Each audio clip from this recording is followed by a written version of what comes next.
Chapter 5. In this chapter, you will learn the difference between cleaning and sanitizing, when to clean and/or sanitize, your cleaning and sanitizing tools, how to clean surfaces and equipment, and the correct way to handle spills. It takes more than soap and water to keep a food business clean and safe. It also takes chemicals and care to use them the right way. You want to be safe, and you want to get the job done in a safe way for your customers. Some of the chemicals you will need are detergents, sanitizers, and pesticides.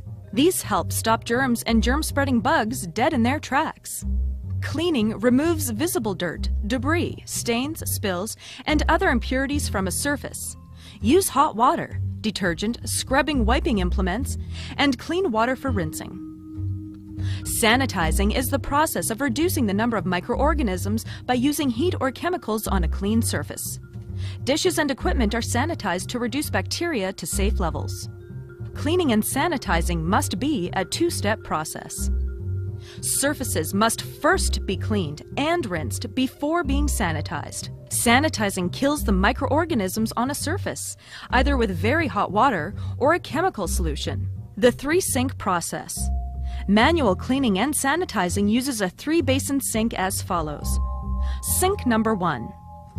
After scraping and pre-rinsing dishes and utensils, wash them in the first sink containing hot water and detergent. Sink number 2. Rinse the clean dishes under clean, hot running water. Sink number 3. Sanitize the dishes using a chemical solution of 1 teaspoon bleach to 1 gallon of water. Check solution strength by using a test strip, or dip dishes into 170 degrees Fahrenheit water for at least 30 seconds. Set the items in a strainer to air dry. Do not use a towel for drying. Remember, before you can sanitize, you must always first wash and rinse. Using the dishwasher process. A commercial dishwasher brings water to sanitizing temperature. Place rinsed, scraped, and pre-soaked dishes and utensils in the racks so that all sides will be cleaned. Run the machine according to manufacturer's directions. Allow dishes to air dry. A good practice to follow is if utensils and surfaces such as knives and cutting boards come into contact with raw poultry, they should go through the dishwasher. It is always important for the safety of yourself and the customer to clean your equipment regularly. For non-electric equipment and utensils, scrub, rinse, and sanitize cutting boards, knives, and other utensils after each task to avoid cross-contamination.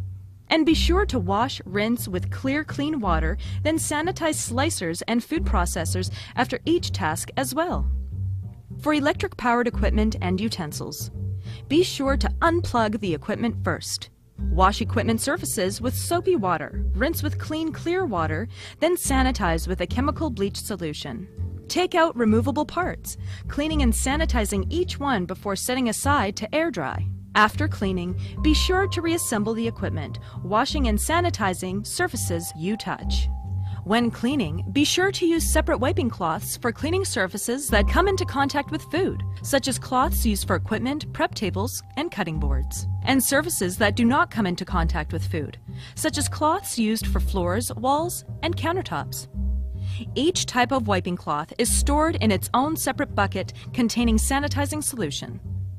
Wiping cloths that are in use should be stored in a sanitizer solution of bleach 50 to 100 parts per million and quaternary ammonia 200 to 300 parts per million between uses. Always use a fresh or sanitized cloth for each cleanup task. Using sanitizing solutions involves the task of mixing chemicals. Therefore, there must be tests in place to make sure the mixture is correct. That is why you should use special test strips to measure the strength of your sanitizing solution. For bleach or chlorine solutions, the test strip should turn blue. That indicates a 50 to 100 parts per million concentration, which is ideal for proper strength to kill germs. Less than 50 parts per million is too weak. More than 100 parts per million is too strong and could make people sick. Remember that sanitizing solutions will not adequately kill germs when they are dirty, even if they smell strong. Mix up fresh solution and then test it for strength. Cleaning up spills. Spills on the floor are a workplace hazard that must be cleaned up immediately. The first thing you must do is advise coworkers to prevent anyone from accidentally walking through the spill. Next, use a bucket and mop to apply the correct cleaning solution, following the directions for proper use, and sop up any remaining moisture. After that, post warning signs or cones to divert floor traffic until the cleanup site is dry. Finally, put cleaning supplies away properly and wash hands before returning to work. Chemical storage. Since chemicals can be harmful if ingested, cleansers and other non-food items are always stored separately from foods.